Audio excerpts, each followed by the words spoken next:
बच्चों को good morning. आपका अपना यूट्यूब चैनल LKM मीना पे सभी का स्वागत है। तो प्यारे बच्चों, आज की वर्कशीट हमारी विषय हमारा सामाजिक विज्ञान और ये कक्षा 8 के बच्चों के लिए सभी बच्चे यहाँ पे अपना नाम लिख लेंगे। यहाँ पे अपने कक्षा अध्यापक का नाम लिखेंगे। तो आज की वर्कशीट नंबर हमारी 15 और ये पार्ट 2 है। और व्यापार से साम्राज्य तक नए शासन की स्थापना और कंपनी की फौज है उसकी कैसे कैसे स्थापना हुई। तो आप सभी इसे पढ़ लेंगे। और आज की तारीख हमारी 16/11/2020 और सोमवार का दिन है। तो नए शासन की स्थापना कैसे कैसे हुई कि गवर्नर जनरल वारन हेस्टिंग्स उनके 1773 से 1785 के उनके बहुत सारे महत्वपूर्ण तिथियों में था, तो जिन्होंने कंपनी की ताकत फैलाने में अहम भूमिका अदा की। तो आप सभी बच्चे इस वर्कशीट को अच्छे से रीड कर लेंगे, क्योंकि ये बहुत आसान वर्कशीट है। ऐसी कोई इसमें दिक्कत वाली बात हो तो आप यूट्यूब पे ज़रूर कमेंट करके बताएं। ठीक है बेटा। हम इनके डायरेक्ट इसमें 6 क्वेश्चन दिए हुए हैं, क्योंकि ये वर्कशीट अगर हम लगातार पढ़ाएंगे, क्योंकि इसमें खाली समझाने की ऐसी कोई दिक्कत वाली बात हो तो मतलब कोई समस्या हो तो आप कमेंट करके ज़रूर बताएं। हम डायरेक्ट देख लेते हैं बेटा इस वर्कशीट के क्वेश्चन आंसर कि प्रेसिडेंसी क्या अर्थ है और 3 प्रेसिडेंसी कौन कौन सी थी। जब आप इस वर्कशीट को पढ़ेंगे तो उसमें आसानी से इनके आंसर दिए हुए हैं, तो आप आंसर सही देखेंगे।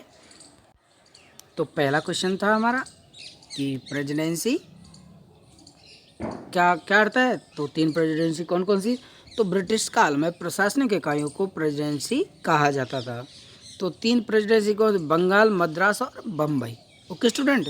अब देखते हैं दूसरा क्वेश्चन कि वारेन हेस्टिंग्स कौन था और उसने अपनी कंपनी की ताकत फैलाने में क्या भूमिका निभाई। तो Warren Hastings British east India company का गवर्नर जनरल था। उसने अपने शासनकाल में बंगाल, मद्रास, बम्बई और अधिकार पर जमाकर कंपनी की शक्ति को और मजबूत किया। ओके बेटा। तो ये हमारे दोनों क्वेश्चन हो गए। अब देखते हैं तीसरा क्वेश्चन। तो हमारा तीसरा क्वेश्चन है वारेन हेस्टिंग्स ने न्याय के क्षेत्र में कौन कौन से प्रमुख सुधार किए। तो पहला उन्होंने क्या किया, फौजदारी और दीवानी अदालत अलग अलग स्थापित कर दी। और दूसरा, उसने भारतीय कानूनों का संकलन करवाया। और उस तीसरा है, देश में कलकत्ता में सर्वोच्च अदालत की स्थापना की। ठीक है बेटा, ये 3 प्रमुख सुधार उन्होंने किए। और चौथा क्वेश्चन हमारा, कलेक्टर का क्या काम था। कलेक्टर का मुख्य काम लगान तथा कर इकट्ठा करना था। इसके साथ साथ रहे कानून व्यवस्था बनाए रखने में भी वो सहायता करता था। तो ये हमारे 4 क्वेश्चन हो गए। अब देखते हैं हम 5वां क्वेश्चन। 5वां क्वेश्चन है बेटा हमारा, मुगल फौज और कंपनी की फौज में कोई 2 अंतर लिखिए। तो कंपनी की फौज में पैदल सेना की संख्या अधिक थी, जबकि मुगल सेना में इनकी संख्या बहुत ही कम थी।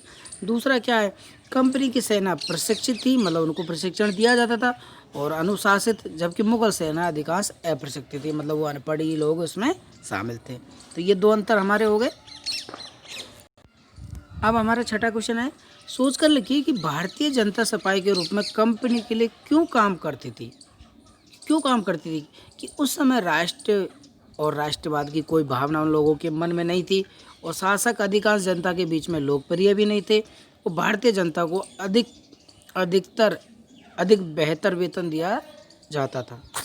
तो ऐसे ही हमारे 3 क्वेश्चन हो जाएंगे। 6 क्वेश्चन हमारे कंप्लीट हो गए। ठीक है बच्चों। तो इसी तरह हम इस वर्कशीट को कंप्लीट कर लेंगे और अपने अच्छे से इन सारे क्वेश्चनों का आंसर अपने कॉपी में कर लेंगे और अपने टीचर से चेक करवाएंगे। आगे मिलेंगे अगली वीडियो के साथ। तब तक बाय बाय, टेक केयर। सभी बच्चे अपना ख्याल रखें, क्योंकि दिल्ली में कोरोना बहुत ही तेज गति से अपने पैर पसार रहा है। तो बहुत ज़रूरी काम हो तो ही घर से बाहर निकले। हैप्पी भैया दूज।